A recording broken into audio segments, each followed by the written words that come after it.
إن الحمد لله نحمده ونستعينه ونستغفره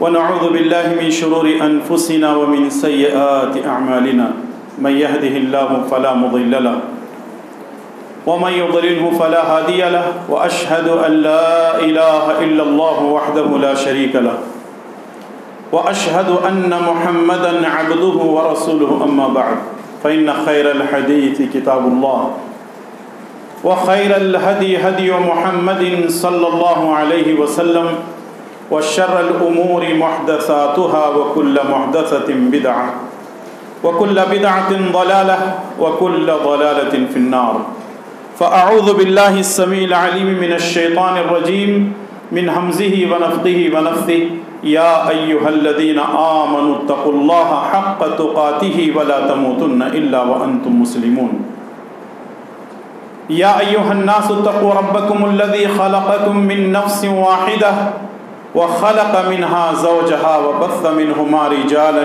كثيرا ونساء واتقوا الله الذي تساءلون به والأرحام إن الله كان عليكم رقيبا يا أيها الذين آمنوا اتقوا الله وقولوا قولا سديدا يصلح لكم أعمالكم ويغفر لكم ذنوبكم ومن يطع الله ورسوله فقد فاز فوزا عظيما أعوذ بالله السميع العليم من الشيطان الرجيم من همزه ونفخه ونفثه إنما حرم عليكم الميتة والدم ولحم الخنزير وما أحل به لغير الله فمن اضطر غير باغ ولا عاد فلا إثم عليه إن الله غفور رحيم رب اشرح لي صدري ويسر لي أمري واحلل عقدة من لساني يفقهوا قولي سبحانك لا علم لنا إلا ما علمتنا إنك أنت العليم الحكيم اللهم انفعني بما علمتني وعلمني ما ينفعني وزدني علما آمین یا رب العالمین۔ ہر قسم کی تعریف و توصیف اللہ رب ذوالجلال والاکرام کے لیے لائق و زیبا ہے، جو ساری کائنات کا خالق، مالک اور مدبر ہے۔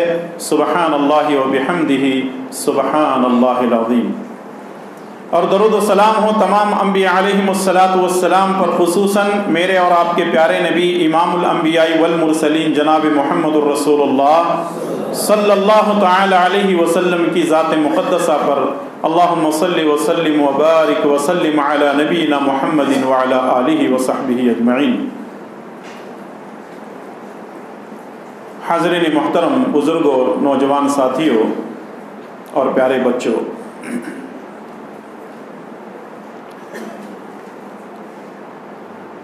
میں نے آپ کے سامنے سورہ بقرہ کی آیت نمبر 173 تلاوت کی ہے، جس میں اللہ تبارک و تعالی نے 4 چیزوں کو حرام قرار دیا ہے۔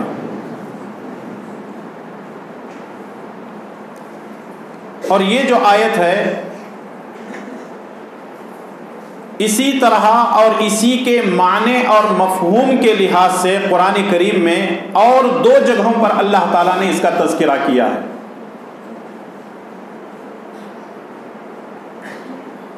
دوسرا مقام ہے سورہ مائدہ آیت نمبر 3، اور تیسرا مقام ہے سورہ نحل آیت نمبر 115۔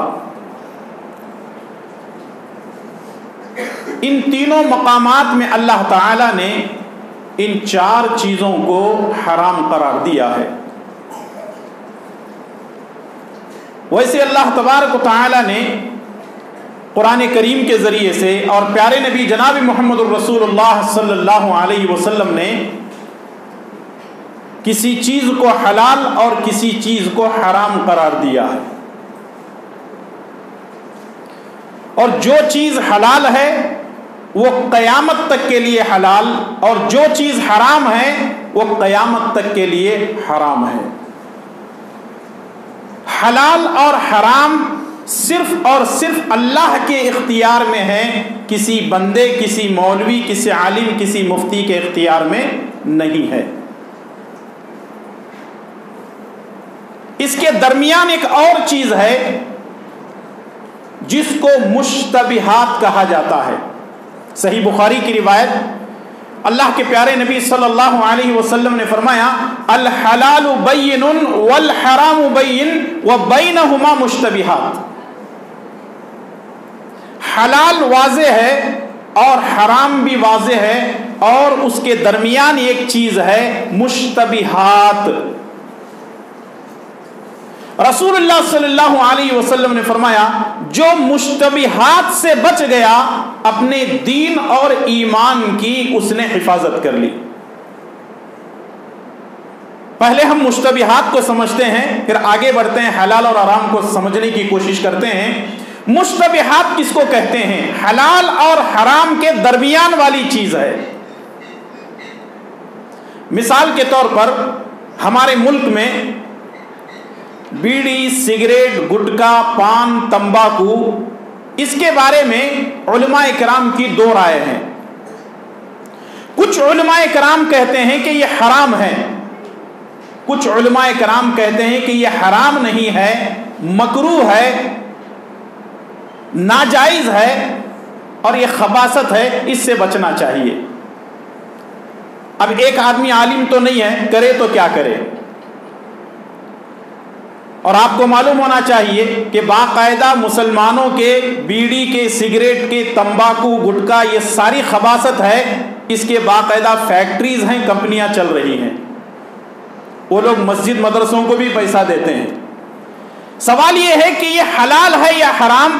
یہ ایک الگ چیز ہے، لیکن درمیانی چیز ہے۔ کچھ کہتے ہیں کہ یہ حلال ہے، کچھ کہتے ہیں کہ حرام ہے۔ اس کا مطلب یہ ہے کہ ہم شبہ میں پڑ گئے، آیا یہ حلال ہے یا حرام ہے؟ تو اللہ کے رسول صلی اللہ علیہ وسلم نے فرمایا حلال واضح ہے، حرام بھی واضح ہے، اس کے درمیان جو مشتبہ چیز ہے اس سے بھی اپنے آپ کو بچا لو، کیونکہ جو آدمی مشتبہ چیز سے بچتا ہے گویا کہ وہ اپنے دین اور ایمان کی حفاظت کر لیتا ہے۔ اب یہ جو چار چیزیں اللہ تعالیٰ نے گنوائی ہیں، ذرا یہ اس کو سمجھنے کی کوشش کرتے ہیں۔ اللہ تبارک و تعالیٰ نے فرمایا انما حرم علیکم المیتہ والدم، پہلے نمبر پر جو چیز حرام ہے وہ ہے مردار، والدم اور خون۔ یہاں دیکھیں مردار کس کو کہتے ہیں؟ مثال کے طور پر ہمارے گھر میں بکری ہے، گائے ہے یا اونٹ ہے، ہم نے اس کو رکھا، پال رہے ہیں، اگر کسی وجہ سے وہ مر جاتے ہیں جانور تو وہ مردہ ہے، اس کا کھانا ہمارے لیے حرام ہے۔ لیکن کبھی کبھی ایسا ہوتا ہے کہ دو جانور آپس میں ٹکراتے ہیں، ایک مر جاتا ہے، کبھی جانور اوپر سے گر کر مر جاتا ہے، کبھی اس کے گلے میں جو رسی رہتی ہے وہ اس کے لیے پھانسی کا پھندا بن جاتا ہے اور وہ مر جاتا ہے۔ تو جو جانور حلال ہے اگر وہ مر جائے تو اس کا کھانا حرام ہے۔ ہاں اگر وہ مرنے سے پہلے ہم کو اتنا موقع مل جاتا ہے کہ ہم اس کو چھری سے ذبح کر لیتے ہیں بسم اللہ اللہ اکبر کہتے ہوئے، تو وہ ہمارے لیے حلال ہے۔ شرط یہ ہے کہ وہ اپنے ہاتھ پیر مارے، پھڑپھڑائے، اس کا مطلب یہ ہے کہ اس کے اندر جان ہے، تبھی تو وہ خون نکلنے کی وجہ سے جو ہے اپنی جان نکالنے کے لیے ہاتھ پیر مار رہا ہے۔ تو مردہ جو ہے اگر مر جائے کوئی جانور تو اس کو کھانا اللہ تبارک و تعالیٰ نے حرام قرار دیا ہے۔ دوسرے نمبر پر والدم، خون، یہ بھی حرام ہے۔ جیسے آپ جانور کو ذبح کرتے ہیں تو جانور کو ذبح کرنے کے وقت میں خون نکلتا ہے، اور یہ جو خون نکلتا ہے جانور کے جسم کے اندر جتنے مفسد جراثیم ہیں وہ سارے کے سارے خون کے ذریعے سے نکل جاتے ہیں۔ اب جب خون بہنے لگتا ہے تو کچھ لوگ کیا کرتے ہیں، اس کے گلے کے پاس کوئی ایک برتن، کوئی ایک کٹورا، کوئی ایسی پلیٹ وغیرہ رکھ دیتے ہیں، سارا کا سارا خون اس کے اندر جمع ہوتا ہے۔ کچھ لوگ خون کو پی لیتے ہیں اور کچھ لوگ جب وہ جم جاتا ہے، منجمد ہوتا ہے، تو اس کا ایک ڈش بنا کر کھاتے ہیں۔ اللہ تبارک و تعالیٰ نے خون کو، چاہے وہ بہتا ہوا ہو، چاہے وہ جمع ہوا ہو، چاہے وہ کسی بھی ڈش کی شکل میں بنا کر کے کھایا جائے، اللہ تبارک و تعالیٰ نے اس کو حرام قرار دیا ہے۔ تو یہ تو دو چیزیں ہیں جس کو اللہ تبارک و تعالیٰ نے حرام قرار دیا، ایک ہے مردہ اور دوسرے ہے خون۔ صحیح الجامع کے اندر شیخ البانی رحمۃ اللہ علیہ نے اس روایت کو صحیح قرار دیا ہے۔ اللہ کے پیارے نبی جناب محمد الرسول اللہ صلی اللہ علیہ وسلم نے فرمایا، احلت لنا میتتان و دمان، احلت لنا میتتان و دمان، ہمارے لیے دو مردے حلال ہیں اور دو خون حلال ہیں۔ ذرا یہاں سمجھنے کی کوشش کریں، قرآن کریم کے اندر اللہ تبارک و تعالیٰ نے کیا کہا؟ مردہ بھی حرام ہے، خون بھی حرام ہے، لیکن حدیث کیا کہہ رہی ہے کہ دو مردے حلال ہیں اور دو خون حلال ہیں۔ اب یہ جاننے کی کوشش کرتے ہیں کہ یہ دو مردے اور دو خون کون سے حلال ہیں۔ دو مردے جو حلال ہیں، اللہ کے نبی صلی اللہ علیہ وسلم نے فرمایا، فالحوت والجراد، ایک دوسری حدیث میں ہے فالسمک السمک والجراد، دو مردے جو حلال ہیں ان میں سے پہلے نمبر پر ہے مچھلی۔ مچھلی مردہ ہوتی ہے، مر جاتی ہے، پھر بھی ہم اس کو کیا کرتے ہیں؟ کھا لیتے ہیں۔ اور اللہ تعالیٰ کی رحمت دیکھیں آپ، اگر مچھلیوں کو ذبح کرنے کا مسئلہ رہتا، بڑی مچھلی تو چلو بسم اللہ اللہ اکبر ذبح کر دیتے، وہ چھوٹی چھوٹی مچھلیاں جو ہاتھ میں پکڑ میں بھی نہیں آتی ہیں، وہ بیچارہ مچھلی پکڑنے والا ذبح کر کر کے خود ہی مر جائے گا، لیکن مچھلیوں کو ذبح نہیں کر سکے گا۔ یہ اللہ کی رحمت ہے کہ مچھلیاں جتنی مرضی ہوں، اگر وہ مر بھی جائیں تب بھی اللہ تبارک و تعالیٰ نے ہمارے لیے حلال قرار دیا ہے۔ دوسرے نمبر پر ہے الجراد۔ الجراد کہتے ہیں جس کو اردو میں اگر ترجمہ کیا جائے تو اس کو کہتے ہیں ٹڈی۔ ہمارے ملک کے گجرات کے بھوج ہے، کچھ ہے، اس علاقے کے اندر یہ ٹڈیاں ہزاروں نہیں لاکھوں کی شکل میں پوری کی پوری فوج کے ساتھ نکلتے ہیں، اور یہ ٹڈی جس درخت کے اوپر بیٹھتے ہیں پورے درخت کی صرف ڈالیاں نظر آتے ہیں، جس کھیت پر بیٹھتے ہیں وہاں کی فصلیں تباہ و برباد کر دیتے ہیں۔ اور بنی اسرائیل کے اوپر اللہ تبارک و تعالیٰ نے ٹڈی کو ایک عذاب کی شکل میں نازل کیا تھا۔ فَأَرْسَلْنَا عَلَيْهِمُ الطُّوفَانَ وَالْجَرَادَ وَالْقُمَّلَ وَالضَّفَادِعَ وَالدَّمَ، اللہ تعالیٰ نے جراد کو یعنی ٹڈی کو عذاب کی شکل میں نازل کیا تھا۔ لیکن یہ جو ٹڈی ہے، اگر آپ جا کر کے ٹڈی گوگل میں ماریں گے تو آپ کو ایک کیڑا نظر آئے گا جو چڈے کی شکل میں یا چڈے کی شکل میں نظر آتا ہے۔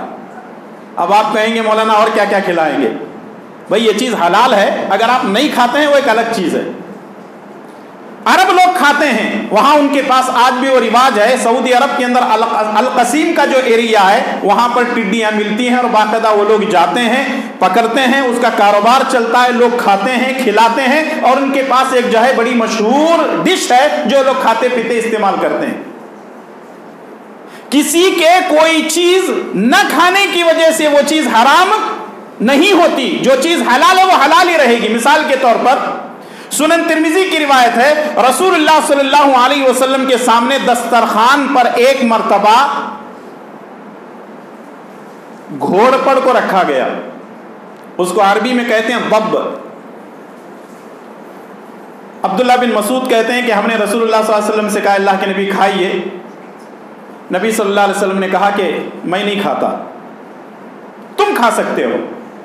نبی کے دسترخوان پر گھوڑپڑ کو کھایا گیا، نبی صلی اللہ علیہ وسلم نے نہیں کھایا، تو اس کا مطلب یہ ہے نبی صلی اللہ علیہ وسلم کے علاقے میں وہ جانور نہیں پایا جاتا تھا، اس لیے آپ نے نہیں کھایا، دوسرے صحابہ کرام کو آپ نے کھانے کی اجازت دی۔ اس کا مطلب یہ ہے کہ اگر نبی کھاتے ہوں کوئی چیز اور صحابہ کرام کھاتے ہوں تو اس کا مطلب یہ ہے کہ وہ چیز جائز ہے، یعنی ہمارے کسی چیز کے نہ کھانے کی وجہ سے وہ چیز حرام نہیں ہوتی۔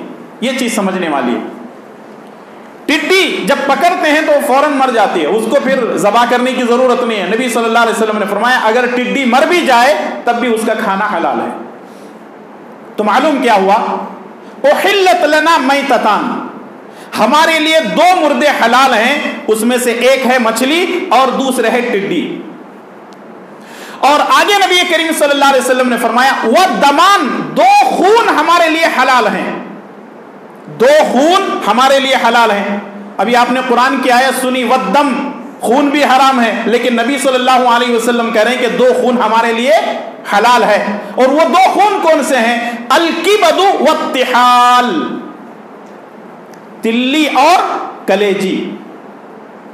تلی اور کلیجی رسول اللہ صلی اللہ علیہ وسلم نے ان دونوں چیزوں کو حلال قرار دیا ہے۔ جب آپ تلی کو کاٹیں گے تو بھی خون نکلے گا اور کلیجی تو پورا کا پورا ہوتا ہی خون ہے، لیکن رسول اللہ صلی اللہ علیہ وسلم نے اس چیز کو حلال قرار دیا ہے۔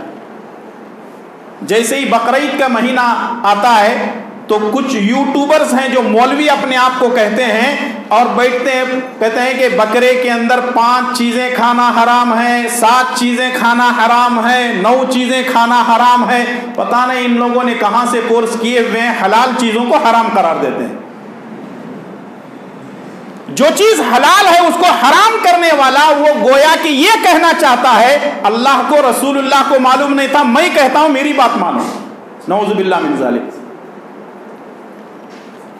ایسے یوٹیوبر سے اور ایسے مولویوں سے اور ایسے فتنہ پرور لوگوں سے اپنے آپ کو بچائیں، اور دین اگر آپ حاصل کرنا چاہتے ہیں اہل حق علماء سے دین کو حاصل کریں، ورنہ اہل سو جو ہماری دنیا اور آخرت دونوں تباہ و برباد کر کے رکھ دیں گے۔ تو معلوم کیا ہوا؟ ایک طرف قرآن یہ کہتا ہے مردہ حرام ہے، خون بھی حرام ہے، تو دوسری طرف حدیث یہ کہتی ہے کہ 2 مردے حلال ہیں اور 2 خون حلال ہیں۔ اس سے ایک نکتہ ہمیں یہ سمجھ میں آتا ہے کہ جس طریقے سے قرآن کو ماننا ضروری ہے اسی طرح حدیث کو ماننا بھی ہر مسلمان کے لیے لازمی ہے، اور جب تک وہ قرآن کے ساتھ حدیث کو نہیں مانتا تب تک اسے کوئی چیز سمجھ میں نہیں آ سکتی۔ یہ بات میں اس لیے کہہ رہا ہوں، مسلمانوں کے اندر ایک طبقہ ہے جو اپنے آپ کو یہ کہتے ہیں کہ ہم اہل قرآن ہیں، کہ ہم اہل قرآن ہیں، اصل میں وہ اہل قرآن نہیں ہیں بلکہ منکرین حدیث ہیں، قرآن والے نہیں ہیں بلکہ وہ حدیثوں کا انکار کرنے والے ہیں۔ انہوں نے چھپے انداز سے، دبے انداز سے اور کبھی واضح انداز سے انہوں نے قرآن کی آیتوں کو مانا، لیکن اس کی تفسیر جو حدیث کے اندر ہے اس کو انہوں نے انکار کیا، جس کی وجہ سے گمراہ ہو گئے۔ اس لیے ہر مسلمان کے لیے ضروری ہے کہ وہ مسلمان قرآن کو ماننے کے ساتھ ساتھ پیارے نبی جناب محمد الرسول اللہ صلی اللہ علیہ وسلم کی حدیثوں کو بھی مانے، آپ کے ارشادات مبارکہ کو بھی مانے۔ جو چیز قرآن میں حلال ہے صرف یہ کہنا غلط ہے، جو چیز قرآن اور حدیث میں حلال ہے وہ ہمیشہ کے لیے حلال، اور جو چیز قرآن اور حدیث کے اندر حرام ہے وہ ہمیشہ کے لیے حرام ہے۔ کسی کو حلال اور حرام کرنے کا اختیار نہیں ہے۔ 2 چیزیں ہو گئی، پہلی چیز مردہ حرام ہے اور دوسری چیز خون حرام ہے۔ تیسرے نمبر پر وَلَحْمَ الْخِنْزِيرِ، خنزیر کا گوشت، سور کا گوشت، اللہ تبارک و تعالیٰ نے اس کو حرام قرار دیا ہے۔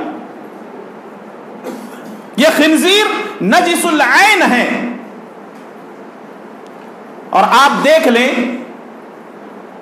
نصارہ عیسائی انہوں نے اس کو حلال کیا ہوا ہے، اس کو کھاتے ہیں، یہاں تک کہ بہت ساری چیزوں کے اندر سور کی چربی کو ملایا جاتا ہے، مکس کیا جاتا ہے۔ ابھی کچھ سال پہلے آپ نے سنا ہوگا میگی کے اندر یہ بات مشہور کر دی گئی تھی، اس کے اندر ایک فارمولا ہوتا ہے اور اس میں میگی کے اندر سور کی چربی ملائی جاتی ہے۔ یہاں تک کہ کچھ لوگوں نے اور تحقیق کی، کہا کہ پیپسی کے اندر، کوکا کولا کے اندر اور بہت ساری چیزوں کے اندر جو ہے ایک فارمولا، وہ پورا نام تو نہیں لکھتے ہیں لیکن فارمولا لکھتے ہیں، لیکن جب آپ فارمولا گوگل کے اندر سرچ کرتے ہیں تو پوری کی پوری ہسٹری آ جاتی ہے کہ یہ اس سے مراد کیا ہے، P10 سے مراد کیا ہے، P11 سے مراد کیا ہے، پورا کا پورا فارمولا مل جائے گا اس کے اندر، کی سور کی چربی ہے۔ اور آج ہمارے والدین خاص کر کے مائیں جو ہے بچوں کو سب سے بہترین غذا اور ناشتہ کوئی دیتے ہیں تو وہ کیا ہے؟ میگی دیتے ہیں، سور کی چربی اس کے اندر ہے۔ تحقیق کہتی ہے کہ سور کی چربی ہے، واللہ عالم بالصواب۔ اب دیکھیں یہ چیز بھی مشتبہات کے اندر یہ چیز آ گئی، جیسے کہ میں نے شروع میں کہا تھا، حلال واضح ہے، حرام واضح ہے، لیکن اس کے درمیان مشتبہ چیز ہے۔ تحقیق کرنے والوں نے تحقیق کر کے کہا کہ اس کے اندر سور کی چربی ملائی جاتی ہے، تو ان چیزوں سے بچ لیں، یہ ایمان کی حفاظت ہوگی۔ اگر میگی نہیں کھائیں گے تو کیا زندہ نہیں رہیں گے؟ زندہ رہ سکتے ہیں، لیکن مشتبہ چیز سے بھی بچنا بہت ضروری ہے۔ اور نئی تحقیق، باقاعدہ سائنسدانوں نے ریسرچ کیا اور کہا کہ تحقیق یہ ہے اللہ تعالیٰ نے سور کو، اس کی چربی کو، اس کی تجارت کو، اس کے تمام اشیاء کو حرام اس لیے قرار دیا کیونکہ سور جو ہے، یہ خنزیر ایک بہت ہی ناپاک قسم کا جانور ہے جو غلاظت کھا کر کے جیتا ہے۔ جو لوگ اس کے گوشت کو کھاتے ہیں وہی خنزیر کی خاصیتیں انسانوں کے اندر پیدا ہو جاتی ہیں، جیسے آج انگریزوں کے اندر موجود ہے۔ اب وقت نہیں ہے کہ ساری تفصیلات آپ کے سامنے، صرف اتنا سمجھ لیں کہ انگریز جتنے گندے ہیں وہ بظاہر تو چمڑے سے گورے نظر آتے ہیں، لیکن ان کے اعمال کو، ان کی کرتوتوں کو آپ دیکھ لیں، پوری کی پوری غلاظت ان کے اندر بھری ہوئی ہے، کیونکہ انہوں نے خنزیر کو جائز قرار دیا ہے اور باقاعدہ اس کی تجارت ان لوگوں کے پاس چلتی ہے۔ چوتھی اور آخری چیز اللہ تبارک و تعالی نے فرمایا وَمَا أُهِلَّ بِهِ لِغَيْرِ اللَّهِ، جو اللہ کے علاوہ کسی اور کے نام پر ذبح کیا جائے، جو اللہ کے علاوہ کسی اور کے نام پر ذبح کیا جائے اس کا کھانا بھی حرام ہے۔ عرب کے لوگ، مکے کے مشرکین، کعبۃ اللہ کے اندر جو بت رکھے ہوئے تھے، لات، عزا، یعوق، یغوث، نصر، اور جتنے بت رکھے ہوئے تھے، جیسے یہ بات مشہور ہے کہ 360 بت کعبۃ اللہ کے اندر رکھے ہوئے تھے، چھوٹے چھوٹے بت، اور ان میں کے بڑے تھے، ان بڑے بتوں کو راضی کرنے کے لیے وہ لوگ کیا کرتے تھے، ان جانوروں کے نام پر، ان بتوں کے نام پر جانوروں کو ذبح کیا کرتے تھے۔ اللہ تبارک و تعالیٰ نے فرمایا کہ یہ حرام ہے۔ جانور اللہ کی مخلوق ہے اور اللہ کی اس مخلوق کو اللہ کے نام پر ہی ذبح کیا جائے گا، غیر اللہ کے نام پر ذبح نہیں کیا جا سکتا، یہ حرام ہے۔ یہ تو مشرکین مکہ کا عمل تھا نا زمانے جاہلیت میں، لیکن آج ہمارے ملک کے اندر غیر اللہ کے نام کے ذبیحے کو یہ کہتے ہیں کہ ہم غیر اللہ کے نام پر ذبیحہ نہیں کرتے ہیں، بلکہ جب ہم ذبح کرتے ہیں تو بسم اللہ اللہ اکبر پڑھتے ہیں۔ میرے بھائیو اور دوستو، یہ چیز اچھی طرح سمجھ لو، اللہ تبارک و تعالی آپ کے زبان پر نکلے ہوئے کلمات کو، بسم اللہ اللہ اکبر کو نہیں دیکھتا، بلکہ اللہ تبارک و تعالی ہمارے دلوں کی نیتوں کو دیکھتا ہے۔ مثال کے طور پر آپ دیکھیں، شاید یہی مہینہ 11ویں کا چل رہا ہے، پہلے کیا ہوتا تھا، ایک ہی دن میں 11ویں کی باقاعدہ دعوتیں ہوتی تھی، پھر اس کے بعد مولویوں نے کہا ایک ہی دن سب دعوتیں کھانا مشکل ہے، انہوں نے اس کو تھوڑا سا آگے بڑھا کر کے 3 دن کر دیا، ترقی ہوئی، پھر اس کو ہفتہ 10 دن کر دیے، پھر اس کے بعد انہوں نے ایک مہینے کے اندر کبھی بھی کر سکتے ہیں۔ اب مولویوں نے یہ کہنا شروع کر دیا کہ سال کے 12 مہینے کبھی بھی کر سکتے ہیں، کیوں؟ ان کو ہر دعوت میں شریک ہونا ہوتا ہے۔ اور یاد رکھیں سنت دنیا کے کسی بھی کونے میں آپ چلے جائیں، سنت کی ایک ہی شکل ہوتی ہے، اور جو بدعت ہوتی ہے اس کی شکلیں ہر علاقے کی الگ الگ جگہوں پر الگ الگ ہوتی ہیں۔ غیر اللہ کے نام پر ذبح کرنا یہ حرام ہے، اور جو 11ویں عام طور پہ ذبح کیا جاتا ہے وہ شیخ عبد القادر جیلانی رحمۃ اللہ علیہ کے نام پر جانور ذبح کیا جاتا ہے۔ سوال یہ ہے کہ آپ بسم اللہ اللہ اکبر تو کہہ رہے ہیں، لیکن دل کے اندر نیت یہ ہے کہ ان کے نام سے صدقہ جاریہ ہے، تاکہ ان کے نام پر اگر ہم جانور ذبح کریں گے تو 11-12 مہینے بڑے اطمینان اور سکون کے ساتھ ہم زندگی گزاریں گے، کوئی پریشانی نہیں ہوگی۔ اور یہاں تک ایک من گھڑت واقعہ، من گھڑت لوگوں نے اپنے طرف سے بیان کیا ہے، اس کو جو ہے علماء کرام بھی بیان کرتے ہیں، علماء سو اپنا پیٹ بھرنے کے لیے استعمال کرتے ہیں، وہ یہ ہے شیخ عبد القادر جیلانی رحمۃ اللہ علیہ جب مر گئے، جب ان کا انتقال ہوا، قبر میں گئے، فرشتے آ کر پوچھنے لگے من ربو کا، تو انہوں نے کہا کہ بھئی ایک منٹ رکو، یہ جو سوال کر رہے ہو نا، میں تمہارے تینوں سوالات کے جوابات دوں گا، لیکن میرے سوال کا جواب دو۔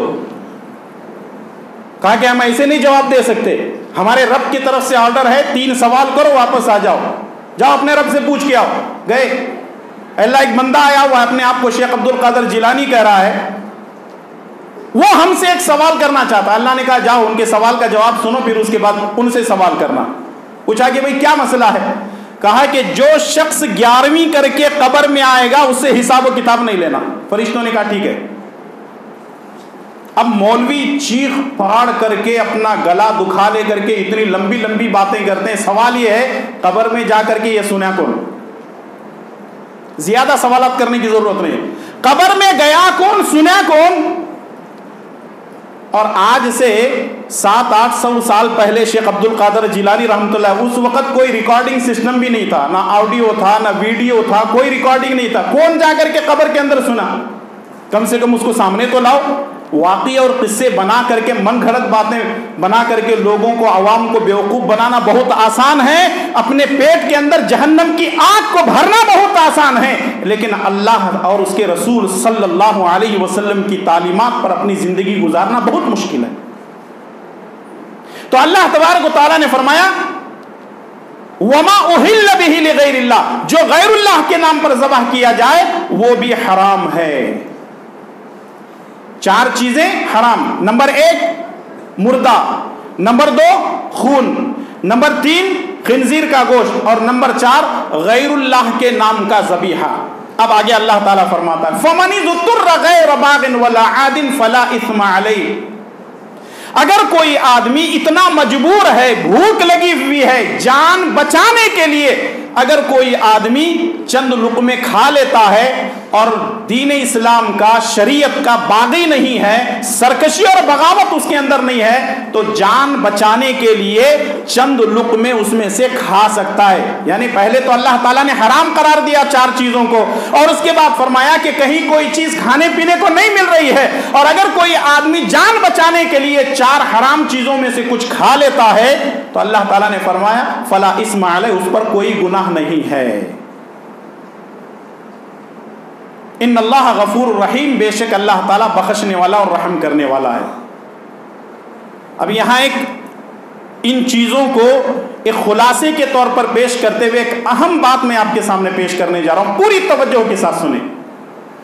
اللہ تبارک و تعالیٰ نے دعوت اور سرکشی کرنے کا اس کا ارادہ نہیں ہے تو جان بچانے کے لیے چند لقمے کھا سکتا ہے۔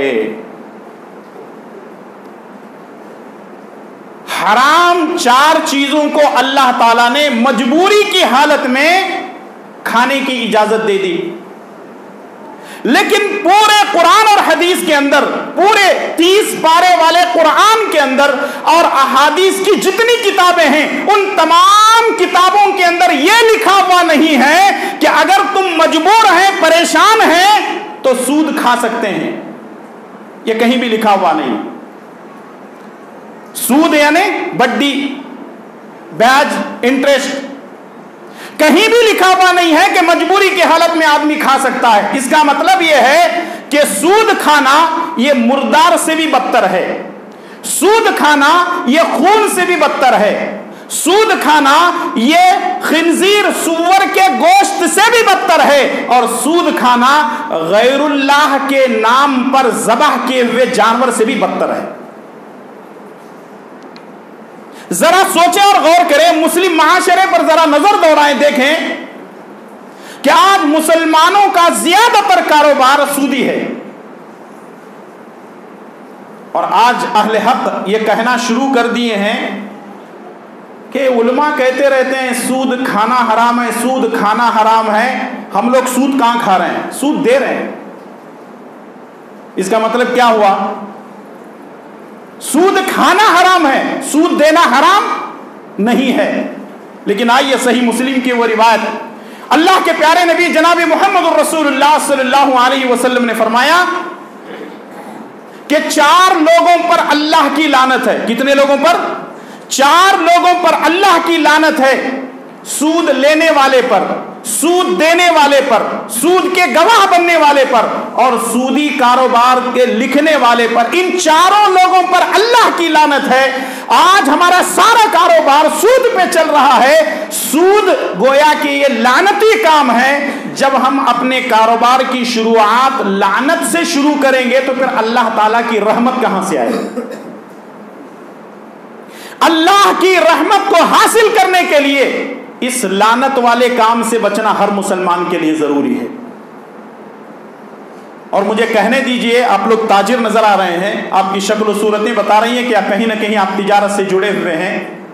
لوگ کہتے ہیں کہ ہم سود سے نہیں بچ سکتے۔ کیوں نہیں بچ سکتے؟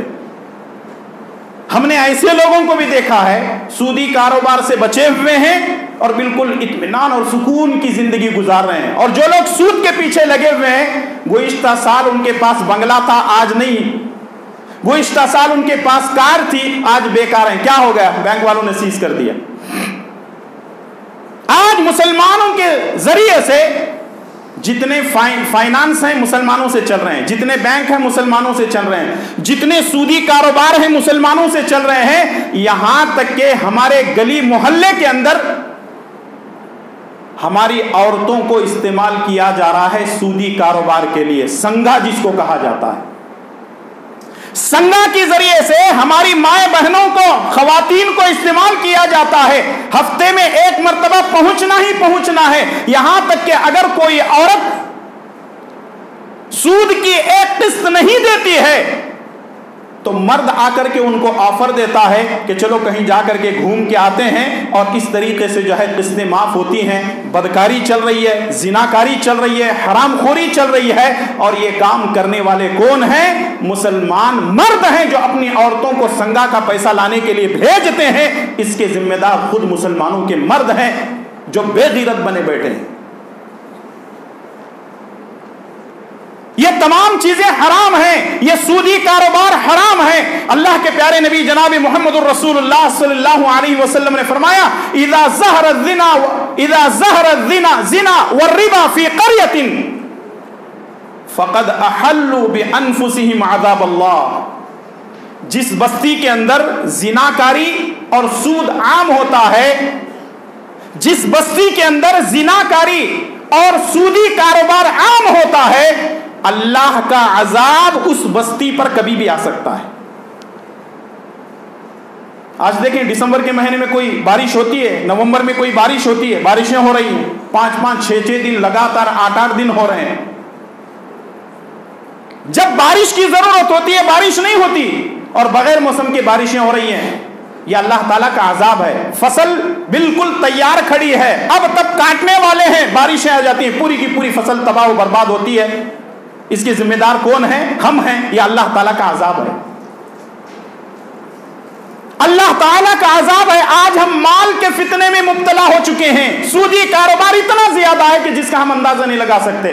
کوئی بھی تاجر الا ماشاء اللہ سودی کاروبار سے بچا ہوا نہیں ہے، جبکہ اللہ تعالیٰ کا قرآن پکار کر یہ کہہ رہا ہے احل اللہ البیع وحرم الربا، تجارت حلال ہے اور سود حرام ہے۔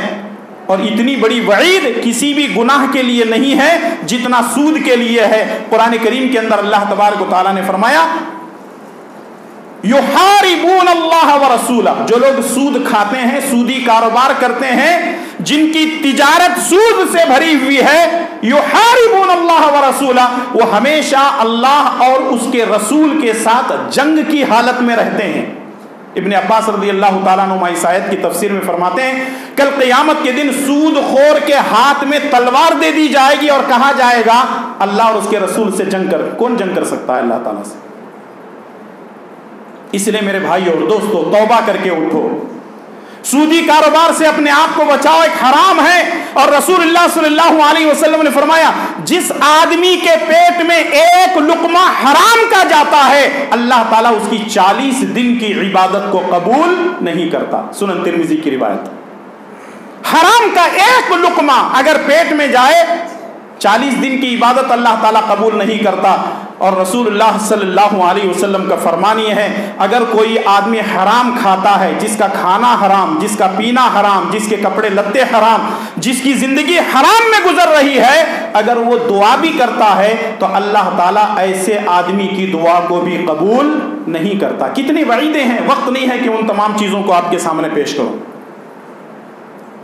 حرام سے بچیں، اور آج کے دور میں اگر کوئی آدمی حرام سے بچتا ہے وہ سب سے بڑا متقی اور پرہیزگار ہے۔ اپنے آپ کو بچانے کی کوشش کریں، باتیں بہت زیادہ ہیں، اور کاروبار کے اندر، تجارت کے اندر جہاں سود سے بچنا ہے وہاں جھوٹ سے بھی بچیں۔ مال کے اندر لینے میں زیادہ لینا اور دینے میں کم دینا، ناپ تول میں کمی بیشی، یہ بھی جائز نہیں ہے۔ اور پھر اس کے بعد جھوٹی قسم کھا کر کے بیچنا، یہ بھی صحیح نہیں ہے۔ اور بھی بہت ساری چیزیں ہیں جس کو اللہ کے پیارے نبی صلی اللہ علیہ وسلم نے بیان فرمایا ہے۔ احادیث کے بے شمار جو حلال و حرام کی جو کتابیں ہیں ان کے اندر تمام کی تمام چیزیں آپ کو مل جائیں گی۔ آخر میں میں آپ لوگوں سے سب سے پہلے میں اپنے آپ سے اور پھر اس کے بعد آپ سے یہی کہوں گا کہ اس مختصر سی زندگی کے اندر اپنے لقمے کو حلال بنائیں، اپنے پیٹ کے اندر حلال لقمہ ڈالیں، تاکہ ہم اللہ تعالیٰ کے پاس جب پہنچیں تو اللہ ہم سے راضی ہو اور ہم اللہ تعالیٰ سے راضی ہوں۔ اللہ تعالیٰ سے دعا ہے کہ رب العالمین مجھے اور آپ تمام کو حلال کھانے کی توفیق عطا فرمائے۔ اے اللہ ہمیں حرام سے بچنے کی توفیق عطا فرما۔ اے اللہ سودی کاروبار سے توبہ کرنے کی توفیق عطا فرما، جھوٹی قسمیں کھانے سے، ناپ تول میں کمی بیشی کرنے سے، اے اللہ بے ایمانی کرنے سے، ہر قسم کے حرام چیزوں سے اپنے آپ کو بچانے کی توفیق عطا فرما۔ اے اللہ حلال لقمہ پیٹ میں اتارنے کی توفیق عطا فرما۔ اے اللہ ہمارے کاروبار تجارت میں خیر و برکت عطا فرما۔ اے اللہ تعالی ہم تمام کو تیرے احکامات پر عمل کرنے، رسول اللہ صلی اللہ علیہ وسلم کی تعلیمات پر اپنی زندگی گزارنے کی توفیق عطا فرما۔ اے اللہ ہمیں جو بیمار ہیں ان کو شفاء کاملہ عاجلہ عطا فرما۔ اے اللہ ہمیں جو پریشان حال ہیں ان کی پریشانیوں کو دور فرما۔ اے اللہ جب تک ہمیں زندہ رکھ، اسلام پر زندہ رکھ اور خاتمہ بالخیر فرما۔ آمین یا رب العالمین، صلی اللہ علی نبینا محمد وعلی آلہ وصحبہ اجمعین۔